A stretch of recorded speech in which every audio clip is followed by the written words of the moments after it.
आप सभी ने एक टैगलाइन बहुत सुनी होगी, पहले इस्तेमाल करें फिर विश्वास करें। इस टैगलाइन को सुनते ही दिमाग में अगर किसी डिटर्जेंट का नाम आता है तो वो है घड़ी डिटर्जेंट और साबुन। ये एक ऐसी टैगलाइन है जो भारत में हर बच्चे को याद है। यही नहीं, ये टैगलाइन आज एक मुहावरे या लोकोक्ति की तरह फेमस हो चुकी है।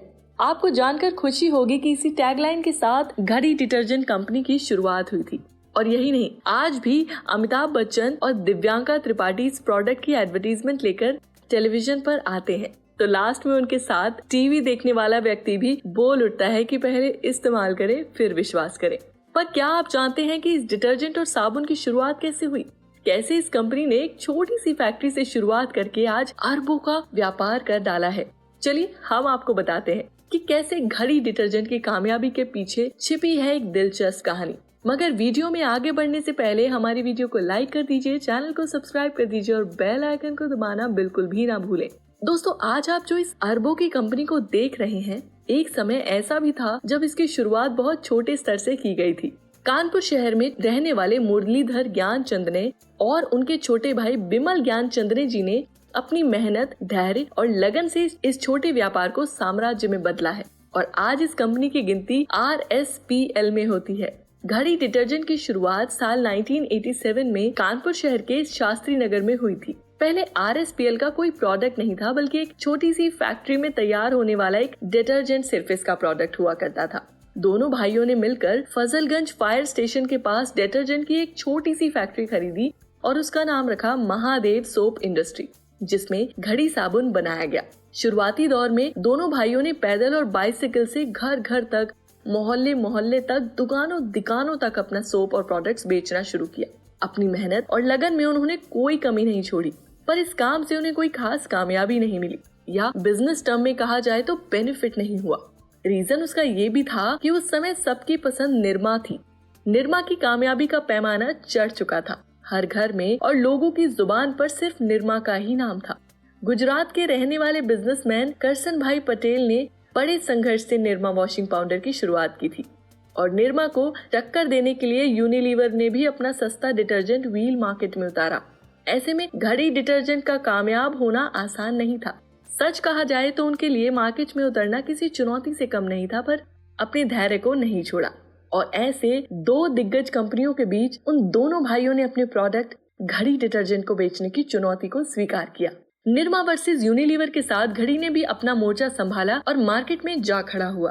उस समय ज्यादातर डिटर्जेंट नीले और पीले कलर में होते थे, पर घड़ी ने सफेद रंग का वॉशिंग पाउडर बनाया। साथ ही साथ इसकी क्वालिटी पर भी फोकस किया गया। अपने प्रोडक्ट को पॉपुलर बनाने के लिए ज्ञानचंद जी ने अपने घर को चुना और गृह राज्य उत्तर प्रदेश पर फोकस किया।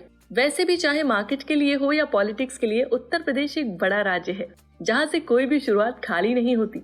ज्ञानचंद जी ने लोगों को लुभाने के लिए दूसरी कंपनियों के मुकाबले ज्यादा कमीशन देना शुरू किया और इस ज्यादा कमीशन के नुकसान से बचने के लिए चंदन जी ने हर 200 से 250 किलोमीटर पर एक छोटी यूनिट या बड़ा डिपो बनाने की रणनीति अपनाई, जिससे ट्रांसपोर्ट का खर्चा बचा और दूसरे खर्चे भी कम हो गए।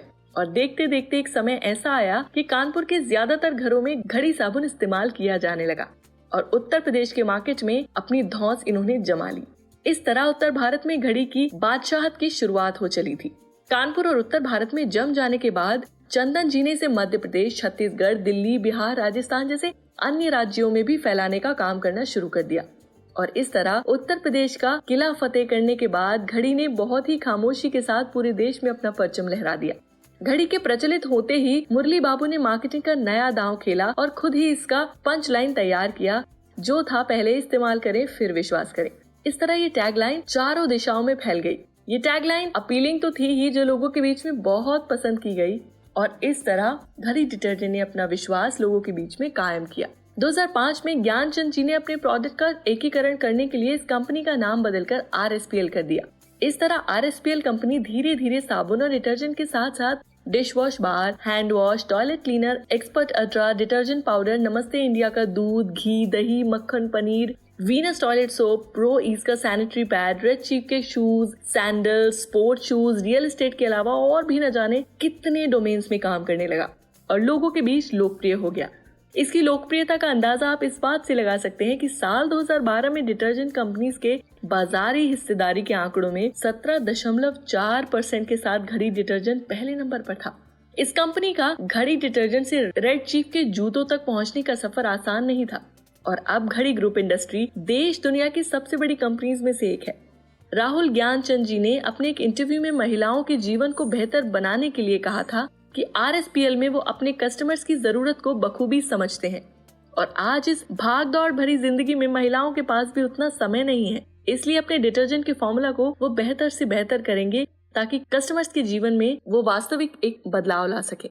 घड़ी डिटर्जेंट ने लोगों को अपनी तरफ खींचने के लिए उनके चहेतों को घड़ी का चेहरा बना दिया। देश के महानायक श्री अमिताभ बच्चन जी जो लोगों के दिलों की धड़कन है, उन्हें घड़ी डिटर्जेंट का ब्रांड एम्बेसडर बना दिया। और सीरियल ये है मोहब्बतें के जरिए फेमस हुई दिव्यांका त्रिपाठी जो हर घर की पसंदीदा बहू या कहा जाए महिलाओं की फेवरेट कलाकार हैं, उन्हें एडवर्टीजमेंट्स में साइन किया गया। अमिताभ बच्चन जी और दिव्यांका त्रिपाठी दोनों ही एक साथ घड़ी डिटर्जेंट के एडवर्टीजमेंट में दिखने लगे। साल 2013 में फोर्ब्स इंडिया ने मुरलीधर ज्ञानचंद जी और विमल ज्ञानचंद जी को देश के 100 सबसे अमीर बिजनेसमैन में 75 रैंक दिया। उस समय उनकी संपत्ति 13,000 करोड़ रुपए थी। घड़ी सदियों से लोगों को कम दाम में अच्छा डिटर्जेंट दे रहा है, इसलिए आज तक ये लोगों का फेवरेट बना हुआ है। दोस्तों, आज मौजूदा समय में मुरली ज्ञानचंद जी के पास 12,000 करोड़ रुपए की प्रॉपर्टी है। फोर्ब्स के अनुसार यूनिलीवर व्हील के बाद घड़ी डिटर्जेंट भारत का दूसरा सबसे बड़ा डिटर्जेंट ब्रांड बन चुका है। इस कहानी से सीखा ये जा सकता है कि बिजनेस को धैर्य और मेहनत से करना चाहिए, जिससे इंसान को धीरे धीरे ही सही मगर कामयाबी जरूर मिलती है। यानी दोस्तों, कंसिस्टेंट एफर्ट्स कभी खराब नहीं जाते, बशर्ते आपके अंदर लगातार कोशिश करने की हिम्मत होनी चाहिए। तो कैसी लगी आपको आज की हमारी ये कहानी? हमें कमेंट सेक्शन में जरूर बताइए और ऐसी ही सफल बिजनेस केस स्टडीज के लिए हमारे चैनल को सब्सक्राइब कर लीजिए। तब तक के लिए धन्यवाद।